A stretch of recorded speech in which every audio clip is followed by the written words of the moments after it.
Let's check the mic. Hello, checking, working. Yes, mic is working. Hello, ladies and gentlemen. This is the podcast number 5. I'm actually reshooting this, and I have this connected with my phone.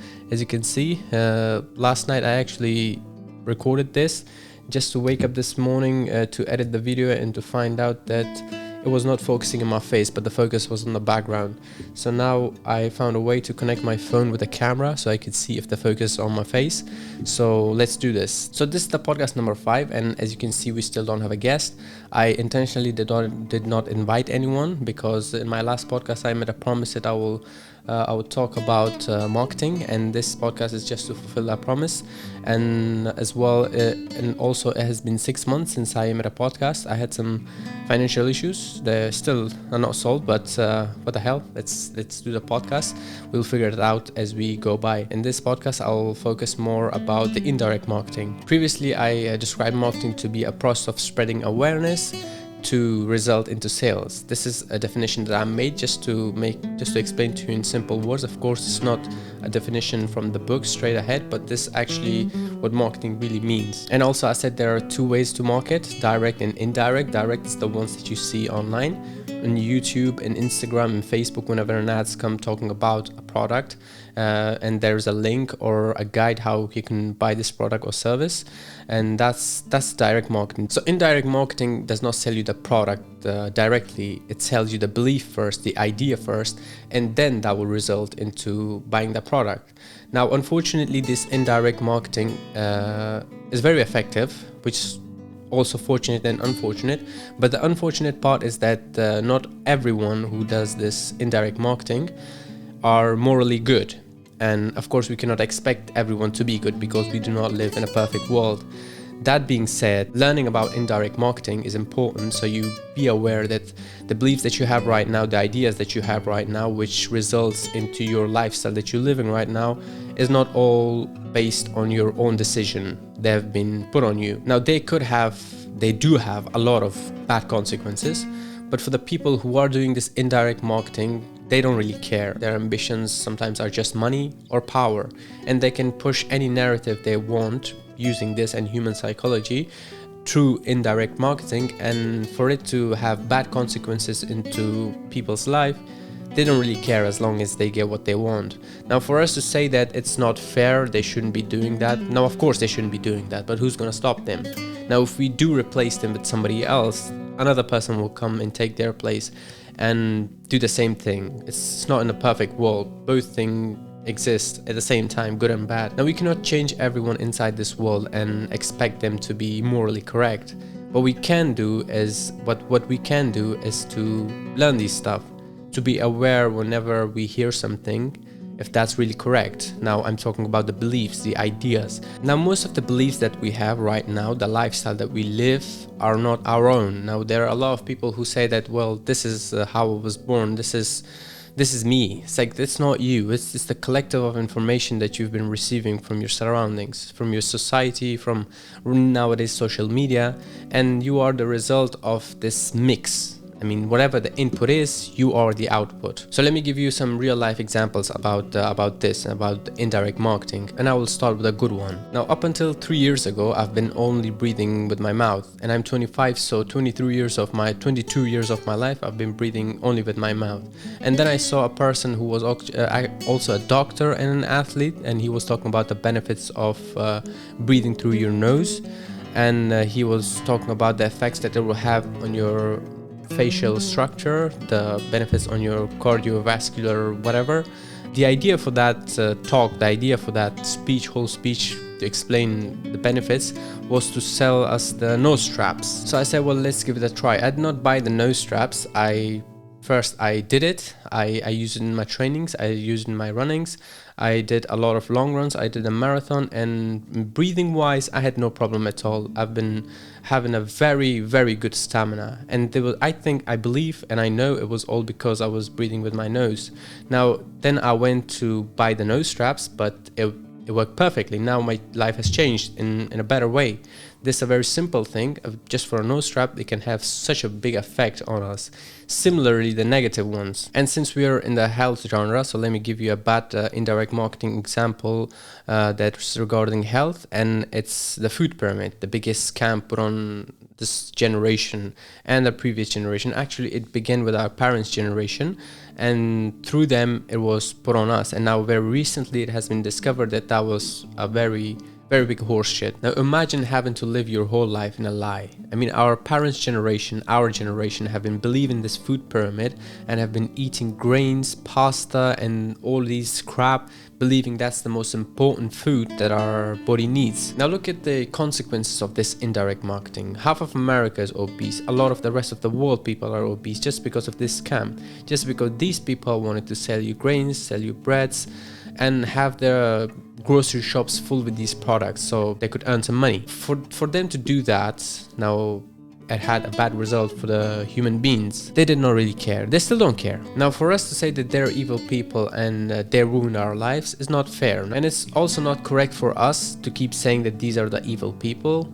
There's a time that we should also take our responsibility to use our common sense, that since the dawn of humanity, humans have been the top of the food chain. We've been chasing animals. Of course, there was some vegetables and fruits that we've been eating, but the most beneficial meal that we've been having was meat, and it would keep humans warm, it will make them grow better, it will make them heal better, and they've been eating this their whole life. Now comes the 20th and 21st century. Well, the whole meat market has become a monopoly. Now the other people, the hungry people, they also want to earn money and through that have power. So they come up with selling grains and selling bread and selling pastas.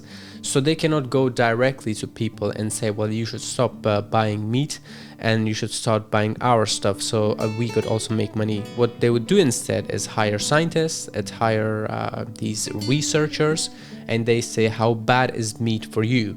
It will cause you cancer, it will give you health problems, so instead you should be eating this. So this is the actual pyramid of food that human body really needs.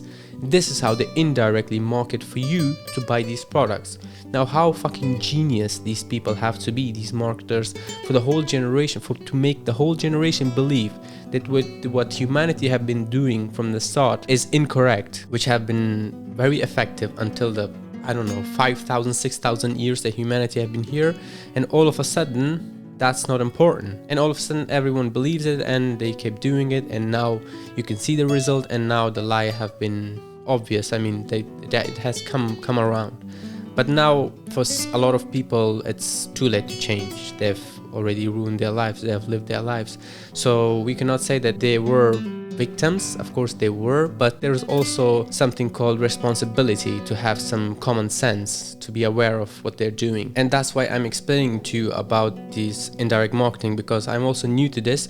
It was 2 years ago that 3 years ago, sorry, time passes very quick. So I've been studying business and marketing, and my eyes has opened very recently, that I found out about these stuff. Because before that I used to live in a lie as well, just like everyone else. We would just believe everything we would hear in social media, in mainstream media, because they were the people who were the scientists, the people who were doing the research, the rich people and the intelligence people. So the common sense was to believe these people. Now unfortunately it does not only stop with the food pyramid. There are beliefs that are sold about relationships, about finances, about work, about clothing, everything. And you only realize it when you understand the indirect marketing. And then you say, oh, okay, so the things that I'm hearing, maybe it's a lie. Maybe just because a person has such a big influence, it doesn't just mean that he's correct. One of the primary source of information for us was through our parents, through our grandparents, through our societies, schools. And we've been always hearing the things from our teachers. We've been taught that it's very important for us to respect our teachers. It's very important for us to listen what the elderly tells us. Now, without even realizing that it is possible for these elderly people to be wrong. It didn't matter whatever they said. If there was someone elder, then we had to believe him. Then he had to be correct, which is utter bullshit. A person having a high age doesn't mean he has a high intelligence or he has very good information. And even if he or she have good information, doesn't always mean that those informations are correct. Maybe they're a victim of some indirect marketings, and we don't realize it very easily until we get out on our own in the marketplace, or we study business and marketing and sales to realize that a lot of these things that we believe are not our own. They've been put on us. And at a young age, we are too naive to question our elders or to question the whole community, the information that we gather from everyone who basically says the same thing. Everyone is unhappy, everyone hates each other, and there is a stigma, there's a saying among our people, which is still a common thing, that the rich people are the evil people. So if you have to be rich, you also have to be evil. And I grew up believing that. So it didn't matter how successful, how happy a person was. For us, they were always evil. So this mindset was put on us. And then I started listening to Dan Pena, which at first I didn't really like because he's very indirect, he's very unorthodox, but he's a great person. I learned many things from him. And one day he was talking about results, which is so obvious thing, but until you don't know it, it's just very unfamiliar to you. And he was saying that the children who've been following the plans of their parents, how has that been working out for them? And the children who've been following the plans of their successful parents, I mean, he was talking about himself, how has that been working out for them? Now, it's very obvious that he was talking about the results. And it clicked in my mind that, okay, if the successful people, the rich people are so evil, why are they so happy? Now, if we are so wise and we know so much that we are the best working class, why is everyone so unhappy, so uncontent with their lives? Everyone hates each other. They say they don't listen to your relatives, your relatives are evil, and they talk behind each other. None of them actually doing something very good with their lives. Everyone is unhealthy, everyone is unsuccessful, they don't have a good financials. So if we are so wise and if we know so much, so why aren't we successful? It's a very obvious question. Similar to that, the indirect marketing, when they sell us the products, when they sell us the beliefs, if we listen to them, if this information is so correct, why has it resulted in a far worse life for us? Whether it's relationship, whether it's health, whether it's finances. So it's very important to concentrate on the result, not the result what they say that you would get, the result that you are having right now. Now, the harsh truth about this is you start to realize this when you get out of your circle, you get out of your friends, your relatives that you hang around with. If you're not very happy with the life you currently have, I'm not talking about if you're very content with your life, I mean really content with your, not that you think you're content, I mean then have sleepless nights. I mean, if you're really happy, then of course whatever you're doing, it's working well. Now, if you're not, that means that your natural instincts, your beliefs that you have inside of you, your gut, your soul, it's telling you that whatever you're doing, it's not working. You might believe it is, but it's not showing. You might say, well, it will take time. Well, it doesn't take much time. You get to realize it pretty quick. Now, of course, the big change takes time, but the realization, it's very, very fast. Tuck, tuck, tuck, it's done. There are a lot of human psychology that they use to push their narratives, and there's the most basic one is called divide and conquer. Now, the most simple, the most obvious example I can give you right now is the new argument, the new debate going around the world. It's not a debate actually, it's very practical. It's a belief now that every man hate women and all the women hate men. Now this part of a very, very big spider web. Now it was of course started because of taxes, and it was so effective that now they're using it for everything. That's why they're doubling down on this. So now everyone is believing that through social media, through influencers, through celebrities mostly, and they're winning. They're very easily selling their products. Now, for liquor stores to have such high margins, for makeup industry to grow that high, for nightclubs to be always full, for landlords to give you 2 apartments and rent, one for man, one for woman, you have to be divided. You have to hate each other. Now they cannot tell you straight, directly that you should be renting one apartment for yourself and your wife or girlfriend or a friend of you should be renting another one. They make you hate each other. So in the result of that, they would get this outcome. I hope you understand what I'm trying to say. The spider web is so complicated and it goes so deep that once you start thinking about it, you start to realize, well, my whole life has been a lie, which is unfortunate truth. But it's good for you to learn it now, to realize it now, so you could prevent yourself from further damage. Now the industry is growing very fast, and it has given humans very good products which helped humans to have a better life. And because of that, people start to believe that, okay, whatever they say, this through social media or through these celebrities, they are effective. Now to use that, they also push this negative stuff. As long as they get their money, as long as they get their power, they don't really care how you suffer. And as I said before, for us to say that they shouldn't be doing that, it's also very naive of us, very stupid of us. Because we have to be responsible for our own thing. Now we have to be intelligent to not believe even if you're Taylor Swift, even if you're Justin Bieber. It doesn't matter what you say, it cannot be correct. A lot of mindsets, a lot of way of lives have been sold to us by the celebrities, because they're also one part of the indirect marketing, and they're very effective. So whenever there is something that they want to sell, the indirect marketers first target people that they want to use to push this agenda, to push this idea to people, are usually celebrities. And nowadays it's influencers, which we will get into that a bit later. So let me give you an example what I mean by these celebrities and how they push a belief to you through maybe speeches, through maybe night shows, through movies. So here's an example. Now in my generation, we would see Spider-Man, and all of us would think that, okay, for us to be cool, we have to be like Spider-Man. Now in this generation, there's a TV series called Stranger Things, and one of their main events was this person to be at the end to turn out to be gay. So now in this generation, whoever follows Stranger Things very closely, just like we did Spider-Man, for them to be a cool person, for this new generation, for this new men, for them to be a cool man, at the end they have to be gay. So now look at the difference. I mean, one generation, for them to be cool, they have to be Spider-Man, and another generation, for them to be cool, they have to be gay. Now you might think that this is just movie, but for kids, it's never just movies. So when they want to program, they want to have an idea, they don't just come up with an advertising idea and they push it ahead and it's very effective. Some of them are so deep that they start 20, 30 years ago, even 50 years ago, so that the effects would show later on. What I mean by that is when you put this idea on children's, when they grow up to be, they would have these characters that you want them to have these characters. I'm talking about these indirect marketers. And now, more than the movies, the most important, the most effective stage for them to push these narratives, push these beliefs, is social media, which is very obvious, as you can see right now.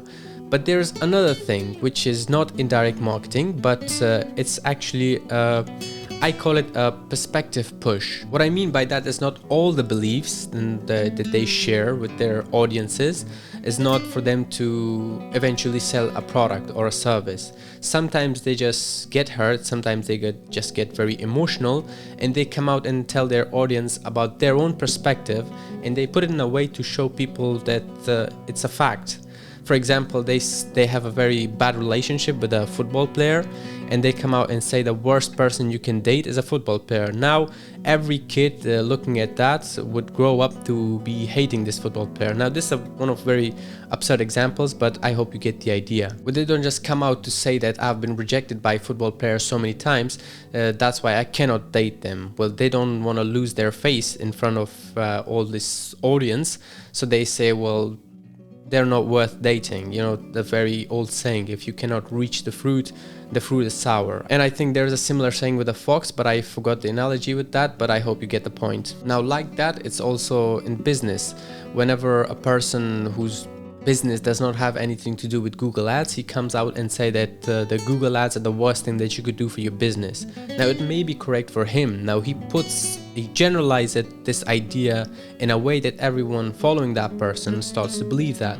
Now a new kid who's following him starts a business and he never uses Google Ads. Now his business suffers and he's not making much money. His business dies, or maybe his business does not become much profitable because he's missing out on Google Ads just because he listened to someone who was generalizing his own perspective to show them as a fact. Besides saying that, okay, this is my perspective, it didn't work out for me, maybe it would work out for your business.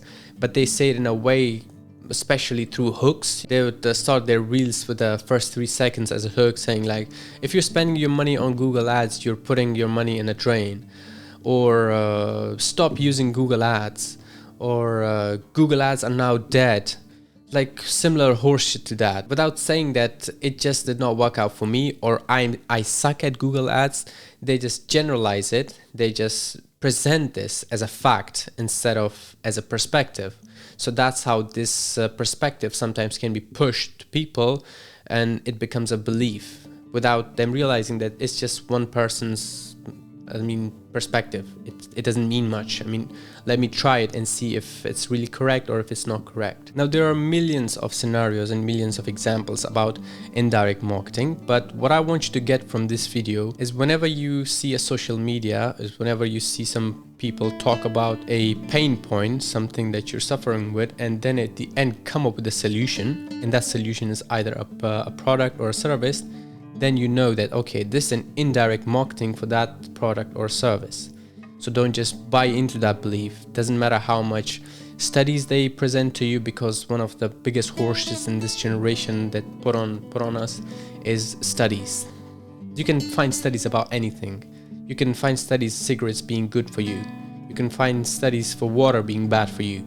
So don't just believe any studies. There are a lot of studies. The studies that put on our generation was that the breakfast is the most important meal of the day, and it was a scam put on by Kellogg's, and the whole generation would force down breakfast to us thinking that it's very important meal of the day. So be very careful. So we'll wrap this up, and in the next podcast I will hope we will have a guest.